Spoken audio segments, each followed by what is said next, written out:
Bucs wide receiver Chris Godwin suffered a likely season-ending left lower extremity injury on this play, and in this video we're going to try and slow down the really only replay that we have to try and take a look at what exactly happened on this serious injury. Welcome back everybody, I'm Dr. Brian Suter, and the goal in this channel is to help teach you more about the medical side of the sports world. Very unfortunate situation here for Chris Godwin. I would fully expect this to likely end up being season-ending, just based on what we saw with the air cast being applied to that lower leg.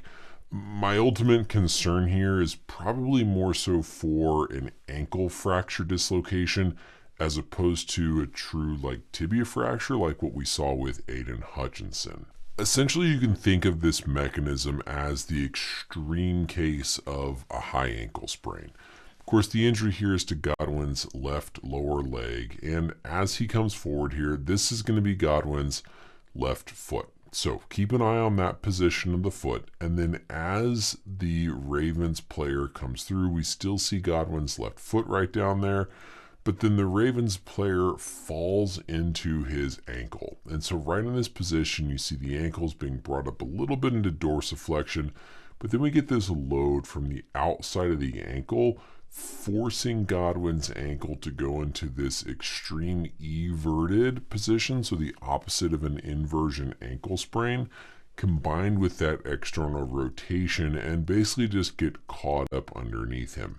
In this position here, we can see how Godwin's knee is pointed forward in this direction, but look how externally rotated and kind of pointed outward his left foot is relative to that tibia or the shin bone, to the point where then when the Ravens player kind of brings his weight off, there we see that foot and the ankle rotate back around to a more neutral position. So that's going to be a neutral position. You can see the Nike swoosh symbol there. And if we back it up, that's that external rotation. So concern for me is going to be more so ankle as opposed to the lower leg like the tibia like Aiden Hutchinson. We then of course saw the air cast applied to Godwin's left leg or ankle, and this is not going to be something that you do just for a high ankle sprain. You're going to do this if there's concern for dislocation or concern for an unstable fracture, and so this implies the severity of that injury from the get-go. Another clue you can pick up on here right away from watching, so all the medical staff, we all have these signs, these signals we use to try and communicate, and typically if something is severe in terms of, a dislocation, a compound fracture, spine board, something where we need a lot of urgent assistance like a cart on the field, you'll typically see the medical staff either raise their fist like this or maybe make an X. And you can see here this medical staff member for the Buccaneers raises up that right arm right away, making a fist. So you know right from the start, probably Godwin saying it broke, it popped out, it's something like that. We knew this was going to be severe just because of that signal that the athletic training staff gave. Looking at our biodigital anatomy tool straight on of an ankle, that force of that Ravens player is going to be coming in from the outside, pushing inward, and then that eversion position of the ankle is going to be with the ankle rotated this way. So that's going to do a couple of things. The combination of the external rotation with that eversion is going to cause that talus, which is the main bone within the ankle joint, to want to rotate to the outside, and as it does that, it's going to push apart the fibula, this outer portion of the ankle, and the tibia. That's what's going to ultimately lead to the mechanism of a high ankle sprain.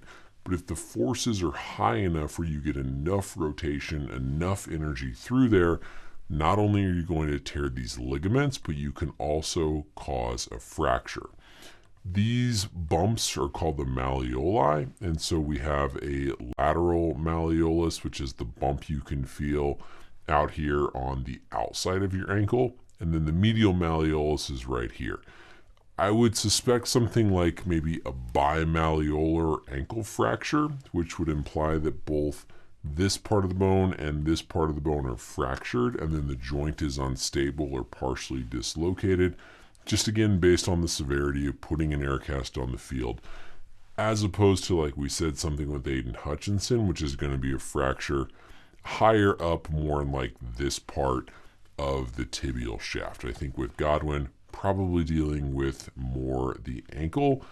Either way, it's honestly probably better if you have a tibia shaft fracture, just because when you injure the ankle and have that much trauma in the ankle, you can damage the joint, you can damage the cartilage. There's a lot more high risk structures down here, even though the tibia might look worse. So they're both going to have a pretty significant return time, but a lot more structures that could be injured when these bimalleolar fractures occur. And so you honestly actually maybe hope that there's something like a tibia rather than a dislocation fracture, just because of the resulting trauma on the joint.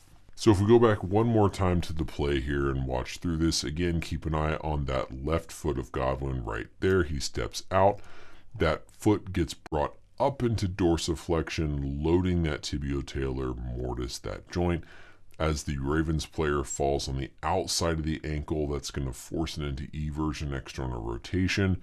We see as he falls through how externally rotated the foot is relative to the ankle joint. As the Ravens player comes off, we see the foot snap back into a neutral position. The presence of that air cast on the field, to me, implies likely ankle fracture dislocation, more so than tibia fracture, but either way, fully expect something like this to unfortunately be season ending for Godwin. That's it for the video, everybody. Let me know as always any questions or comments down below, and until next time, we'll see you later.